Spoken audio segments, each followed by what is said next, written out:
Okay, now this is going to be a review to prepare for the 3-1, 3-3, 3-6, 3-12, 3-13. This is our last test, and I'm going to do the even problems. So let's start with number 2. If I do even problems, that should help you with the odd ones. And it says we're to determine the transformation of f of x where it equals negative x plus 4 cubed. Now, if you remember, everything besides the parent function is where f of x is equal to x cubed. So the x in the cubed is part of the parent function. Everything else makes the function have a transformation. Now, the negative in front makes it flip or reflect. Those are the same thing over the x-axis. That's if the negative is in front of the entire function. And the 4 here is going to make it go. Because it's positive, it's actually going to make it move left 4 units. And that's because it is inside the function, inside the parentheses. If the 4 had been outside, say over here, like a -4 or a +4, then it would have gone in the same direction.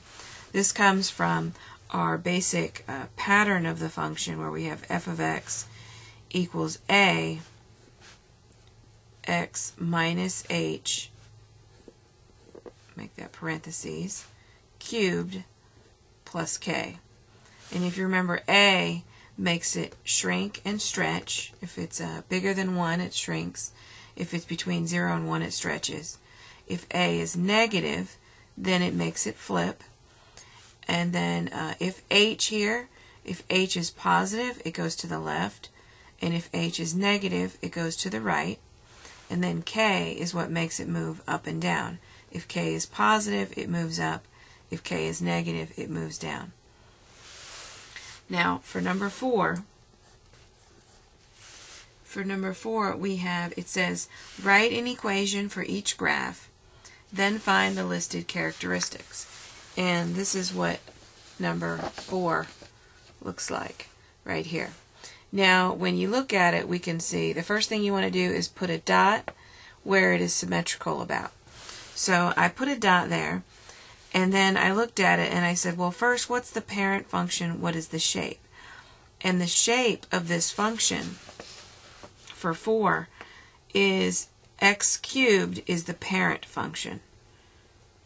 But if I look at it, it's actually shifted to some amount. And when I do that, I can look at the graph, and when I look at the graph, I see that it moved over 1, 2, 3. It moved to the right 3. Okay, and then it did not move up and down either way.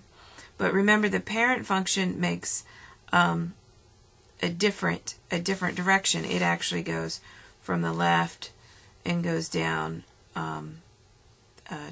From the right and goes down and over to the left. Starts on the left and moves over to the right. So this one is also flipped. So you have to know what the parent function looks like in order to recognize those transformations.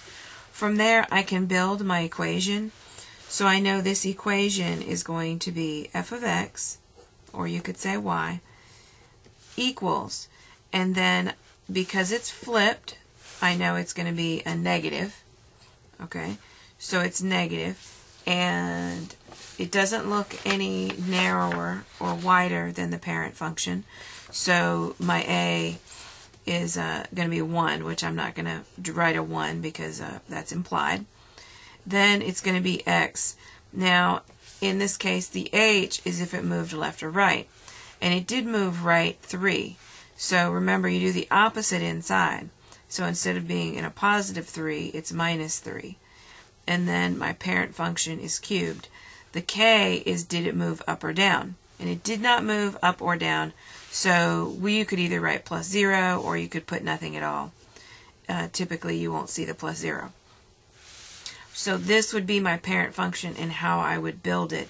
Write down the different transformations and then go back and say, well, what numbers do I need to add into my function in order for it to represent those transformations. The domain in this function is all of the x values.